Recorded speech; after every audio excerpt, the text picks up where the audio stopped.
낙후된 구도심을 살리기 위해 주민과 자치단체, 지역사회가 함께 고민의 해결책을 찾는 도시재생 사업이 주목받고 있습니다. 2019학년도 대학 수학능력시험이 하루 앞으로 다가왔습니다. 수험표를 받고 예비 소집에 나선 수험생들은 마지막 준비를 마쳤습니다.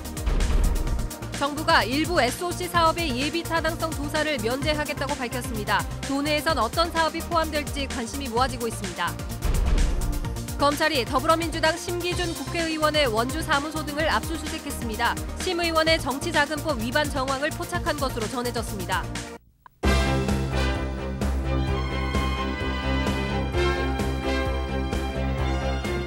안녕하십니까. 뉴스데스크 원주입니다. 낙후된 구도심을 살리는 것은 많은 예산이 필요할 뿐 아니라 적절한 방법을 찾는 것도 어렵습니다. 그래서 주민과 자치단체, 지역사회가 함께 고민해서 해결을 찾는 도시재생 사업이 주목받고 있습니다. 권기만 기자입니다. 2000년대 초만 해도 버스터미널을 중심으로 많은 사람들로 북적였던 원주시 우산동.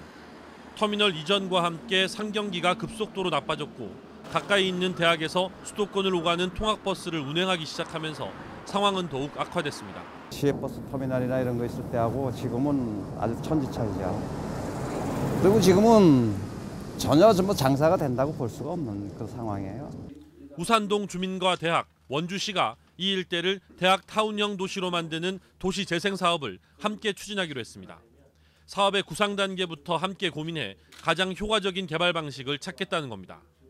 이처럼 지역 특성에 맞는 방식으로 낙후된 구도심을 살리는 도시재생 사업이 잇따라 추진되고 있습니다. 원주시는 올해 초부터 3개 도시재생 사업을 추진한 결과 최종적으로 한 곳이 국토교통부 공모에 선정됐습니다.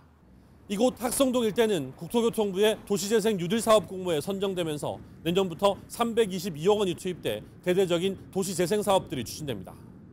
1차 심사는 통과했지만 최종 탈락한 2곳도 보완을 거쳐 재도전한다는 계획입니다.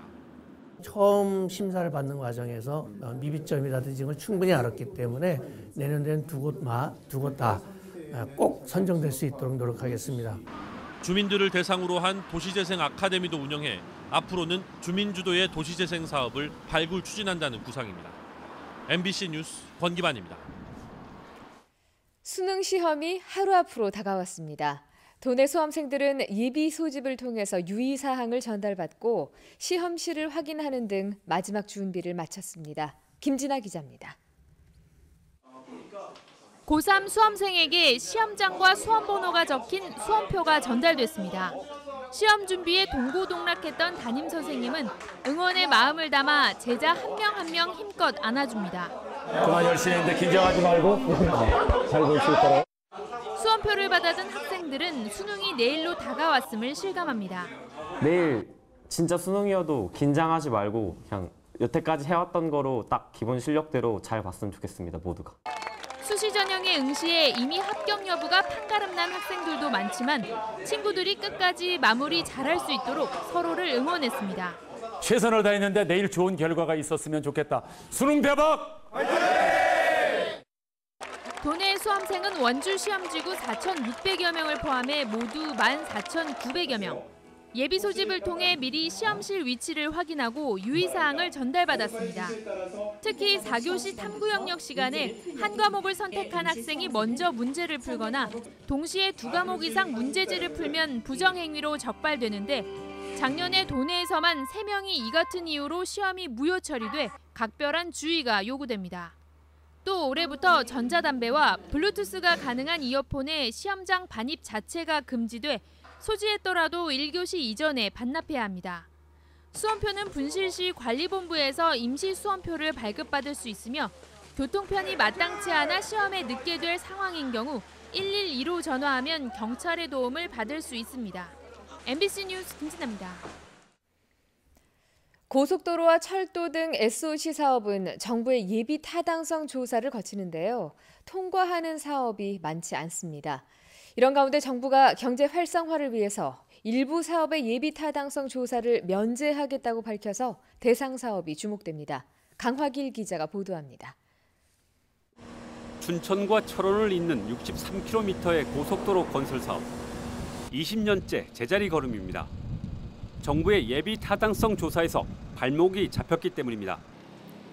지난 1999년과 2005년 두 차례 예비 타당성 조사를 벌였지만 번번이 고배를 마셨습니다. 30년 전부터 추진된 춘천 속초 고속철도 사업도 3번이나 예타에서 탈락했습니다. 그러나 국가 사업으로 확정됐습니다. 경제성이 낮았지만 지역 균형 발전 차원이라는 정책적 요소가 반영된 까닭입니다. 이런 차원에서 지난 10월 정부는 고용 창출 효과와 지역 경제 활성화 효과가 큰 SOC 사업은 예비 타당성 조사를 면제하겠다고 밝혔습니다. 시도와 협의해 12월 중에 예비 타당성 조사 면제 대상 사업을 선정할 계획입니다. 강원도는 국가균형발전위원회 예타 면제 사업 공모에 1순위로 제2경춘국도, 2순위로 제천 영월 고속도로를 신청했습니다. 하나라도 건지긴 해야죠. 아마 해줄 겁니다. 그 균형위원회에서도 해주려고 하는 거니까. 하지만 전국의 모든 시도가 굵직굵직한 사업을 내세워 치열하게 경쟁하고 있습니다. 강원도가 정부를 설득해 몇 개의 지역 SOC 사업을 예타 없이 얻어낼 수 있을지 시험대에 올랐습니다. MBC 뉴스 강화길입니다. 학생 수가 적은 학교는 일부 수업을 제대로 진행하기가 어려운 것이 현실인데요. 작은 학교 학생들이 함께 모여서 수업을 받는 둘의 학교가 운영되고 있습니다. 배연환 기자입니다. 선생님이 가르쳐주는 수화를 학생들이 진지하게 따라합니다. 노래도 부르며 한마디 한마디씩 수화 노래를 익혀갑니다. 원래는 한 반에 4명뿐인 교실이지만 20명에 가까운 학생들이 한자리에 모였습니다. 고성 지역 작은 학교인 도학과 동광, 이능초등학교가 공동 교육과정인 둘의 학교를 운영하고 있습니다.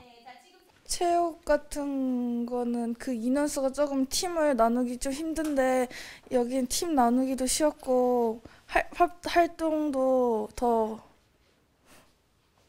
재밌었던 것 같아요. 학생들이 과학과 체육 등의 수업을 연간 40시간 함께 배우고 있습니다. 적정한 인원에서 협력 수업을 했을 때 아이들도 여러 가지 다양한 배움과 또 함께 이렇게 아이들하고 부대끼면서 그런 사회성도 기를 수 있고 그런 성과가. 둘의 학교는 소규모 학교의 한계를 극복할 수 있다는 장점도 있지만 학생들의 이동이 불편하고 체육관 등 공동교육시설이 부족한 점은 아쉬운 부분입니다.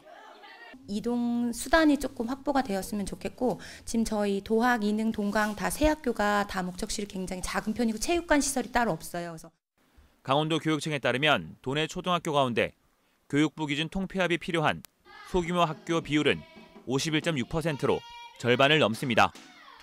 도내 작은 학교가 빠르게 늘어나고 있는 상황에서 둘의 교실이 대안이 될 수 있을지 주목되고 있습니다. MBC 뉴스 배연환입니다. 검찰이 더불어민주당 심기준 국회의원의 원주 사무소 등을 압수수색했습니다. 춘천지방검찰청 원주지청은 오늘 오전 심 의원의 원주 사무소를 압수수색하고 컴퓨터와 서류, 특정인의 휴대전화 등을 확보해 조사를 벌이고 있습니다. 검찰은 심 의원의 정치자금법 위반 정황을 포착하고 돈과 관련한 혐의를 확인하기 위해 압수수색을 벌였다고 밝혔습니다. 강원도는 지방세와 세 외수입 1,000만 원 이상 고액 상습 체납자 198명의 명단을 홈페이지를 통해서 공개했습니다. 지방세의 경우 개인은 151명에 43억 원을, 법인은 45개 업체 22억 원, 세 외수입은 개인만 2명에 6,100만 원을 체납하고 있습니다. 강원도는 지난 3월 지방세 심의위원회 1차 심의를 거쳐 공개 대상자 선정을 마친 뒤 6개월간 체납액 납부 이행 등 소명 기회를 거쳐 명단을 공개했습니다. 강원도가 미래 신성장 동력 산업으로 횡성군이 추진 중인 이모빌리티 산업을 집중적으로 육성하기로 했습니다. 강원도는 오늘 횡성군 이모빌리티 연구조합, 한국전기상용차 융합협동조합과 업무 협약을 체결하고 실무협의회를 구성해 횡성군 우천산업단지를 이모빌리티 특화 클러스터로 조성하는 데 협력하기로 했습니다. 10개 조합사로 구성된 전기상용차 협동조합은 연구개발된 시제품을 생산하고 판매하기 위한 중소기업 조합으로 우천산업단지에 조합사들이 이전을 추진할 계획입니다. 원주 등 전국 혁신도시의 연계발전 방안을 모색하는 포럼이 오늘 세종시에서 열렸습니다. 세종시와 전국 10개 혁신도시 단체장, 국가균형발전위원장 등이 참석하며 혁신도시 간의 공동 발전 방안을 찾는 토론 등이 진행됐습니다. 이번 포럼에서는 혁신도시 간의 연대 강화를 위한 업무 협약도 체결됐습니다. 산불 발생 위험이 높은 시기를 맞아 국립공원 내 일부 탐방로 출입이 통제됩니다. 오대산과 치악산 국립공원 사무소는 내일부터 한 달 동안 산불 발생 위험이 높은 15개 탐방로에 대한 출입을 통제한다고 밝혔습니다. 오대산 선제길과 치악산 구룡사 등 상대적으로 산불 발생 위험이 낮은 8개 탐방로는 평소처럼 이용할 수 있습니다. 수질 오염물질 배출을 줄이는 도내 비점 오염 저감 시설 10곳 가운데 8곳이 관리가 미흡한 것으로 나타났습니다.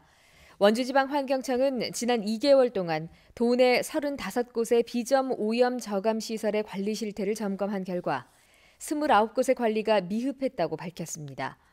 침사지 퇴적 토사 정비 불량이 13곳, 부유물 제거나 수생식물 정비 불량이 11곳이었습니다. 원주환경청은 시설을 운영하는 해당 시군에 시설 보완을 지시했습니다. 간이나 쓸개 등의 결석이 생겨서 통증을 유발하는 담석증 질환 환자가 해마다 늘고 있습니다. 국민건강보험공단에 따르면 전국에서 담석증으로 진료를 받은 환자는 지난 2012년 12만 6천여 명에서 지난해 16만 2천여 명으로 연평균 5% 이상 늘었습니다. 지난해 환자 수 기준 50대 이상의 비율이 전체 70.3%를 차지했습니다. 전문가들은 고콜레스테롤 음식을 가급적 줄이고 단백질과 비타민을 충분히 섭취할 것을 조언했습니다. 원주시가 미세먼지와 온실가스 배출을 줄이기 위해서 차량 10부제를 시행합니다. 시청사 입주기관을 포함해 전 직원의 차량에 적용되며 민원인, 장애인과 임산부, 환경 친화적 차량은 제외됩니다. 미이행 차량에 대해서는 안내문을 부착하는 등 지속적인 홍보를 통해 자발적인 참여를 이끌어낸다는 계획입니다. 빈곤층이나 돌봄 위기 가구 등 복지 위기 가구를 발굴하는 명예 사회복지 공무원이 모집됩니다. 영월구는 읍면 규모에 따라 50에서 100명씩 복지 위기 가구를 발굴하고 지원할 지역 주민들을 모집합니다. 명예사회복지 공무원은 영월 곳곳에서 확인되지 않은 빈곤 가정과 육아 등 돌봄 위기 가정, 주거 취약층 등을 발굴하게 됩니다. 오는 30일까지 주소지 읍면 행정복지센터를 통해서 접수할 수 있습니다. 지난 7월에 열린 평창 더위사냥 축제 기간 동안 모두 8만 7천여 명이 방문해 114억 원의 경제 효과를 거둔 것으로 나타났습니다. 축제위원회는 평가 용역 결과 7만 5천 명이 방문한 지난해보다 30%가량 방문객이 늘었고 이 가운데 수도권 등 외지인이 92.7%, 재방문자도 35%로 나타났습니다. 방문객들을 상대로 한 설문조사 결과 축제의 완성도와 접근성 등은 좋은 평가를 받았지만 먹을거리에 대한 만족도는 낮았습니다. 뉴스데스크 원주를 마칩니다. 고맙습니다.